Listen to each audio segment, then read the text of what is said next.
Hello guys, happy Holi. হোলির আনন্দ কি শেষ হয়ে গিয়েছে নাকি? আমার মনের মধ্যে তো সারাদিন হোলির আনন্দ চলছি।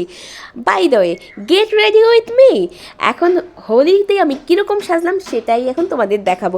আর আমার সাজ মানে ওই এক কাজল দেওয়ার সোনো পাউডার ঘষা। আর হোলিতে হোয়াইট কিছু আমার পরতেই হবে। আর হোলিতে হোয়াইট কিছু না পরলে আমার কেন যেন ভালো লাগে না। কালারফুল থাকবে আর সাথে একটা সাদা কিছু পরা, জাস্ট ওয়াও লাগে। তো তোমরা কে কী পরেছো, কেমন সেজেছো অবশ্যই কিন্তু কমেন্টস করে জানাবে। আমার কিন্তু সোনো পাউডার মাখা অলরেডি শুরু হয়ে গিয়েছে।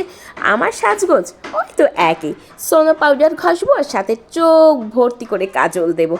আমার কাজল দিতে এত ভালো লাগে কারণ আমার চোখ দুটো সুন্দর। সত্যি বলছি কি না বলো? এই যে, আর কাজল দেওয়ার সময় আমি কনফিউজড হয়ে যাই, টানা করে পরবো না চোখ ভর্তি করে পরবো। হালকা একটু ব্লাশ দিয়ে নিলাম। আর এই যে আমার ফাইনাল লুক, কেমন লাগছে নিজেকে? তো আমি নিজেকে ঐশ্বরিয়া মনে করতেছি, জাস্ট ওয়াও। তো সবাই ভালো থাকো, সুস্থ থাকো, লাভ ইউ, বাই।